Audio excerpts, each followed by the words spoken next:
Welcome to the Miracle You, guiding you on the journey towards finding passion and purpose, and how to discover, create, and live a life by your design. Whether your success has been plentiful or your missed opportunities have been overwhelming, we can help you become a more empowered, masterful person and show you how to share your gift with the world. It's time to inspire change from within with the host of the Miracle You, Vince Kramer. Hello, imagination. I'm Vince Kramer, your host, and welcome to the Miracle You, where you learn about the magic of living your life by finding the example in real life. I've talked to you many times about the importance of understanding that we're multidimensional beings. And the reason I talk about that is because we have to look at the higher vibrations of who we are, but we also have to understand that we're living in the 3D world, in the third dimension, the dimension of the physical, the mental, and the emotional.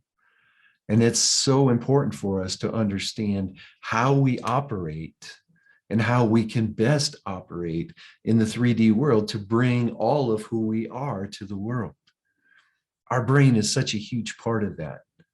Our brain does so many things. There's calculations beyond what a computer can do. There's storage beyond the biggest storage capabilities out there today.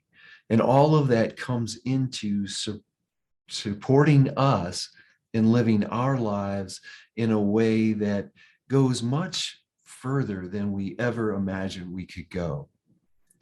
When you know how to nourish the brain, when you know how to access the brain, when you know how to, shall we say, share with the brain in a way that the ego personalities and our emotions don't get triggered into protecting us from using the capabilities of the brain, we can go so much further we ever imagined we could.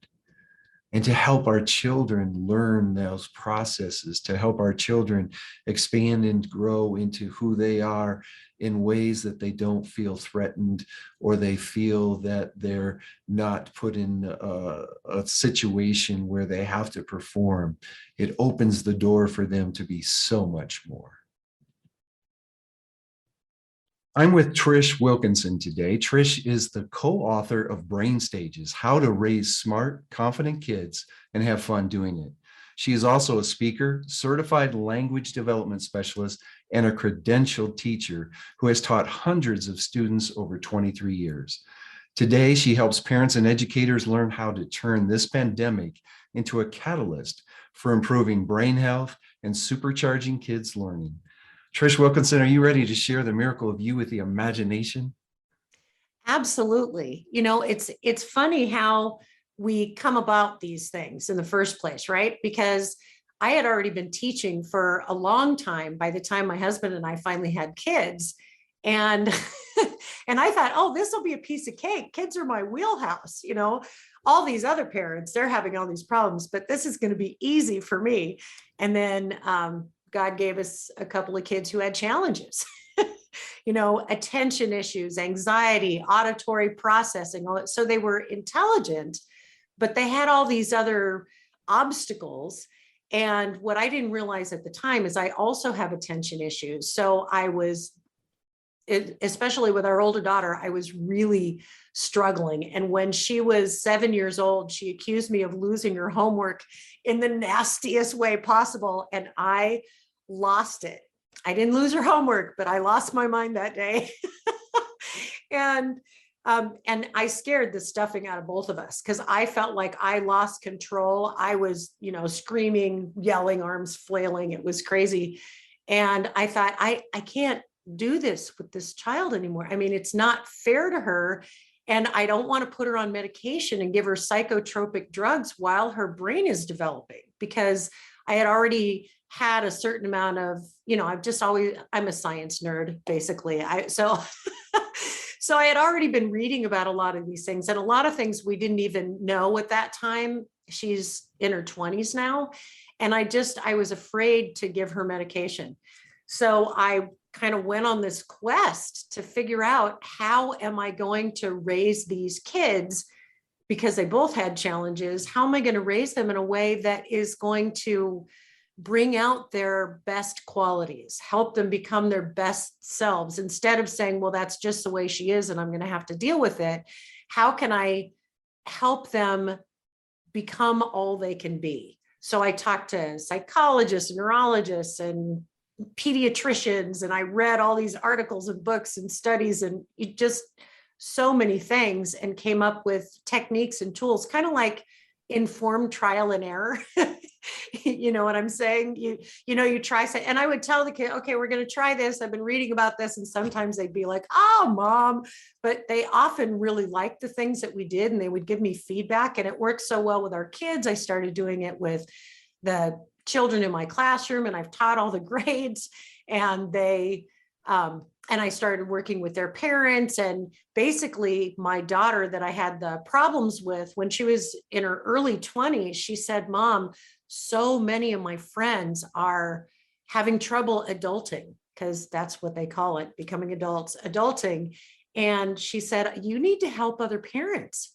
You need to give them some of the tools that we've figured out all this time, because most people don't have the time or even know where to look to do all the stuff that we do. I mean, she was just very articulate about it. And so that's how the whole brain stages thing happened. That's absolutely amazing. We're given what we need at the time, right, to help us step into who we are and what we're meant to bring to the earth. And as I did the research on what you're bringing to the world and children and families, it's obvious to me that you are on your path. You're truly living your purpose here. Would you say that not only that the kids not only helped you on your journey to learn a little bit more about you, but to also learn more about how to help them, and then in turn help children? Would you say that your children were kind of a wake-up call for you to step into purpose? Oh, for sure. What was crazy to me is that I generally did really well with other people's kids. And I had taught preschool while I was in college. And then when I got out of college, I taught all the grades in elementary school and middle school. And it's a whole different thing working with your own children.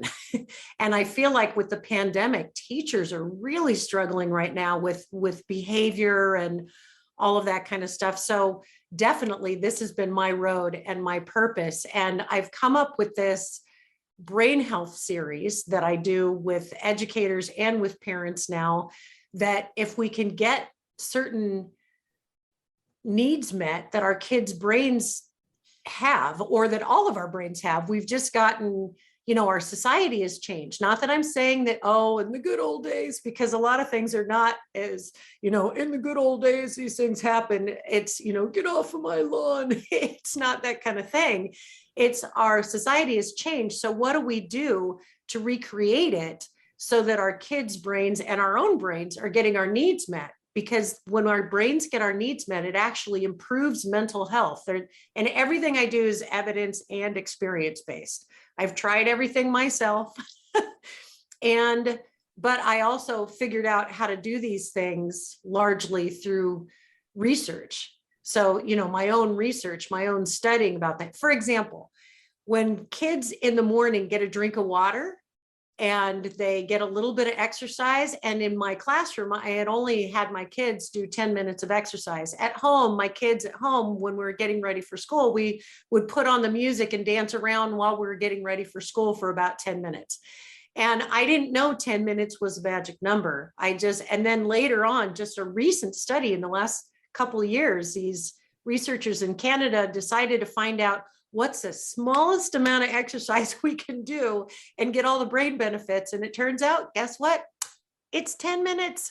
So, and it gets everything going in our brain. So a drink of water, because we all wake up dehydrated. So not getting a drink of water is kind of like trying to, clean off a counter with a sponge that's just barely damp. We know how that works, right? We got to put a little water in it. And our brains are the same way. They don't work well when they aren't hydrated. So getting kids a drink of water and doing a little bit of exercise gets everything going.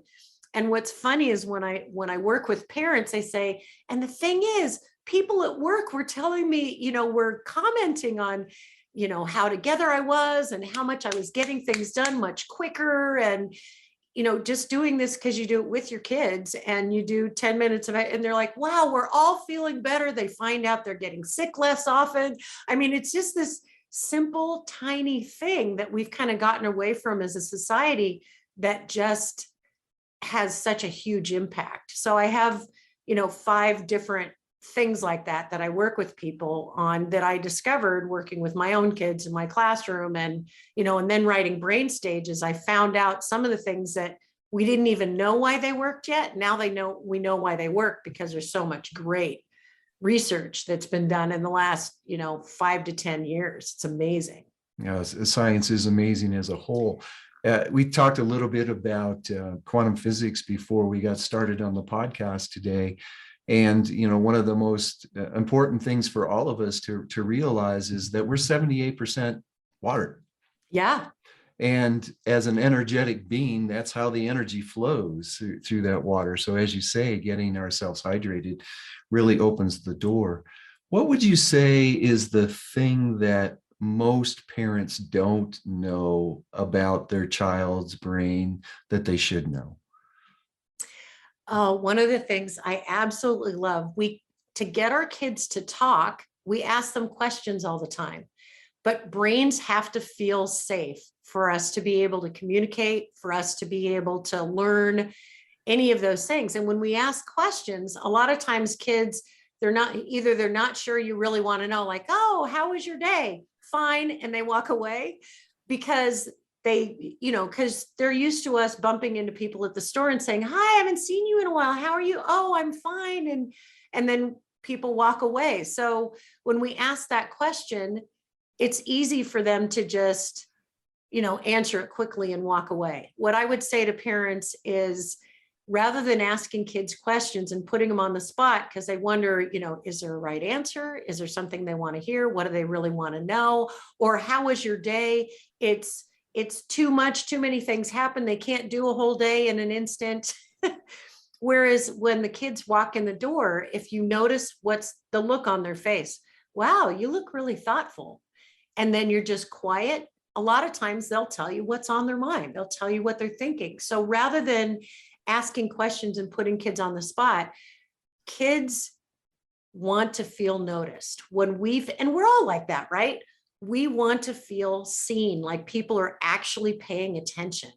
And so I would say to parents, help your child really feel seen and put them in such a comfort zone that they can, decipher their own feelings and talk to you. If you say to them, wow, you look angry, it puts a name to their emotion. So they start recognizing what their emotions are. It helps with self-regulation. I mean, I could go on to the science. It helps with self-regulation. It helps with, just all kinds of different things. But basically the biggest thing that it does is if they have cortisol going on in their brain, so they're stressed, and you just tell them what you notice and they take a deep breath because all of a sudden they feel safe, it starts dissipating that cortisol and replacing it with serotonin as they get to talk about it. And then you get to comment and it brings you closer. It makes them feel safer and it puts their brain on a really healthy level of, learning how to communicate and understanding their own feelings and other people's feelings. And stress is so big in kids' lives nowadays. I had a conversation the other day with a parent, and their 14-year-old was worried about how he was going to support his family. He's 14 years old and he's already worried about how he's going to support family. And a lot of that comes from our belief systems. And I think the interesting thing that you just said, Trish, that I'd love for you to expand on a little bit. We form all these beliefs when we're young, and you're getting to parents, I would say, probably when their kids are quite a bit older. Is that true? Actually, it depends. Some of the parents, the kids are grown, they're in college. Some of them, their kids, they're having a hard time with their preschoolers and don't know how to deal with them. Some of them, especially with the pandemic, they're struggling because their kids are behind in school in elementary school, and they're not sure what to do to help them catch up or rebuild their self-confidence. So really all ages. And it really helps knowing where their brain development is at different ages, and that kids come up with limiting beliefs. Kids are already having negative self-talk, like, oh, math, I'm just not really good at it. And then one of the things I do with parents is I show them how, when they look at math a certain way, that math is really exciting. No matter what little thing you're learning that you think you're never going to use, math is all around us. So every little thing that you learn in math, you're learning just a little bit more about the universe and the world we live in. And it just expands our universe and how we see the world. It's actually really exciting. And you do know math, you are good at math, and here's why. And I break it down and I show it to them in concrete ways. And then they start recognizing things about it. And they're like, oh my gosh, I actually am good at math. which just lights me up. I love that, So I would say different ages for different people, because even kids come up with these limiting beliefs, like the 14-year-old going, how am I ever going to support a family?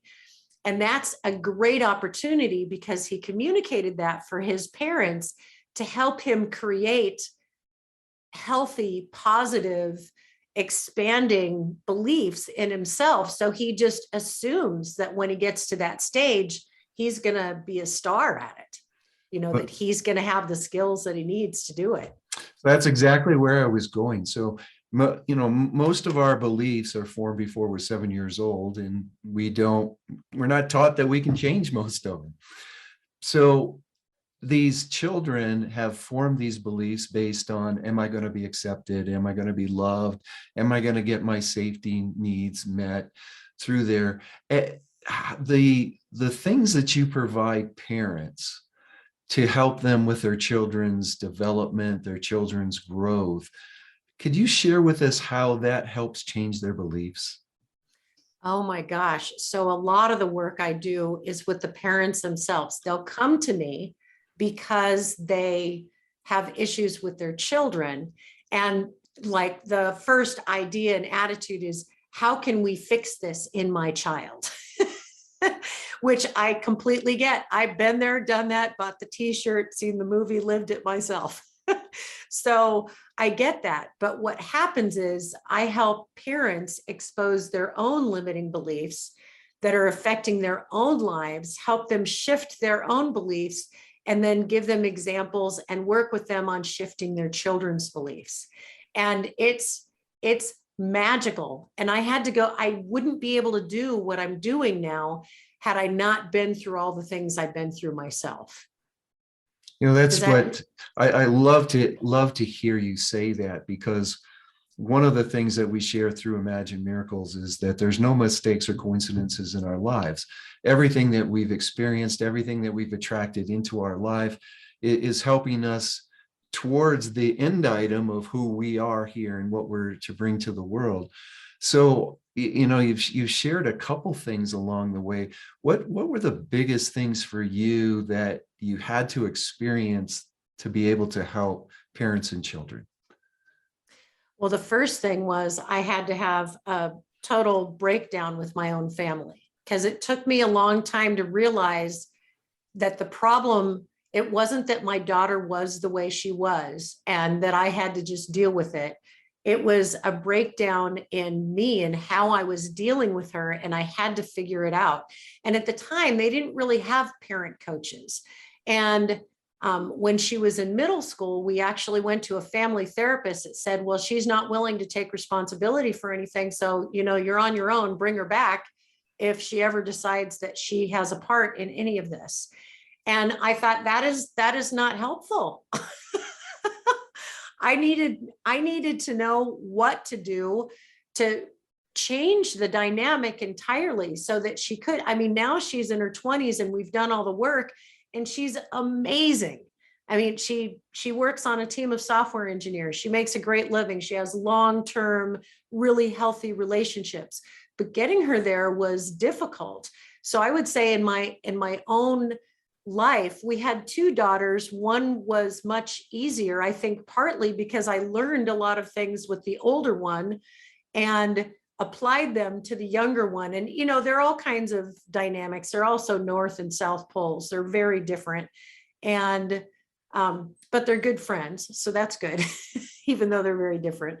But the point is I feel like we have to go through the things we go through. I used to beat myself up for, you know, why am I not better at this? Why do I do great with everybody else's kids and I'm drowning and failing with our own children?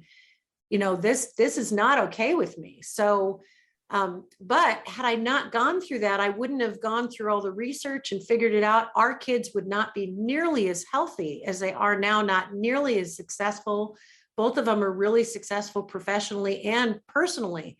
But if you'd have told me that when they were little, I'd have laughed. I mean, I would have said, you know, I hope you're right. Thanks for the encouragement. But I really wasn't sure I was going to be able to get them there because I could tell that there were things that I was doing that were just not, you know, not working for them or for me or for, you know, any of us. And my husband traveled a lot. So I was with them. I mean, I won't claim to be like a single mom because, you know, he would come home, we would work together on things. I didn't have to do it all myself. So, you know, and we didn't have that kind of conflict. So I'm not claiming that. I'm just saying I had to do a lot of it on my own and it was difficult. And you know, there were a lot of times I felt like a failure. So I had to figure out, okay, what am I going to do to recreate this? And that's basically what this whole thing was about, was recreation. And it took me a while to believe that I could recreate it.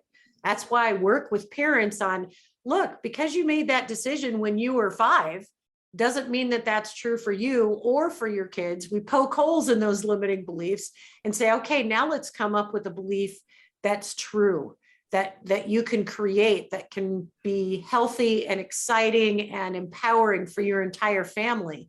And having, you know, I get these texts from people, oh my gosh, Trish, I never thought this was possible. This is so awesome.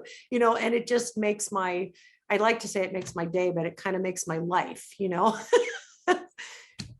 There's so many people out there that believe that, well, yeah, it works for Trish, but it won't work for me. And I don't have what it takes to change enough to make a difference. What would you say to those people? I would say a lot of times they just have no idea how simple and small the shifts are, that they don't necessarily take a lot of time. They're not complicated. They're actually much easier than people think. Does that make sense? I just feel like with the brain health series I do for schools and for large parent groups, and then it's like an introduction, and then there are 5 short follow-up webinars that we can implement these small brain healthy things for families that they can do and for teachers that they can do, and we all kind of work together as a community. And it's amazing because they're just like, oh my gosh, who knew a drink of water and 10 minutes of exercise would make such a huge difference? You know, but we support each other with the webinar and say, okay, you're going to do this. You're going to fill out this super simple, I call them reflection pages for your particular circumstances in your family with your children. And they're just like, this is just so much easier than I ever thought. I didn't realize that there was so much possibility in this, which I love, because I didn't realize that when I was going through all this too. I felt like, oh my gosh, this is pretty well impossible. I don't know what I'm going to do for these kids. And it turns out it's a lot easier than I thought, just by doing the, you know, like improving how well kids do in school by playing working memory games. I mean, the games take like 90 seconds. They're super easy and fun. Kids love it. So it relaxes them so that their brains feel safe so they can learn. At the same time, it's improving their working memory, which is short-term memory, so that they can apply what they're learning to things they already know. it's amazing. In fact, there was a study done in Britain where they found that working memory was even more important than intelligence quotient, than IQ.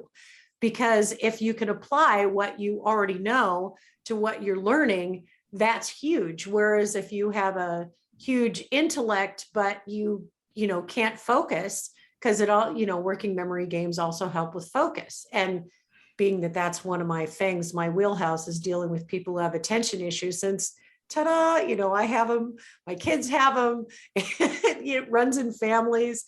So that's what I would tell people. It's a lot simpler than you think, totally doable. And I would recommend everybody get a coach if they can, because a lot of times people think, oh, a coach, and it's like a therapist and they're expensive and, all that kind of thing. And oftentimes coaches aren't as expensive as you think they're going to be. And having that guide saves so much time and allows for so much more progress than you could do on your own. I know, because I did it on my own, because they didn't have a lot of things like coaches when I was doing this. I mean, if I knew what I knew now and there were coaches available, you can bet I'd be going out right now. And I have a coach for my own life. I think coaches need coaches because we get really close to things too, and that we can't see. So when you have an outsider looking in, they go, oh, this is going in, and there's a limiting belief, Trish. I mean, it's not like I've cleared up all of my limiting beliefs. Right. I've cleared up a lot of them. I can do a lot of things that I wasn't able to do before, but it's really helpful to have someone else who's in your corner, who believes in you, who can pull out those sparks, those jewels that are who you are that you don't see. Exactly. Could you share an example of some of the differences people have experienced or families have experienced with working with you? Oh, absolutely. So I've worked with a lot of people that they have issues with their kids hating school and feeling like they can't do it, for example. And in those cases, I work with both the parents and the kids.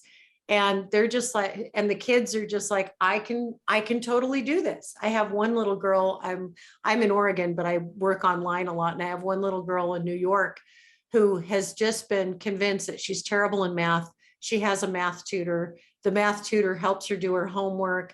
It's struggle. So I started showing her concrete things of, what math looks like and why it's important to know it and how to apply it.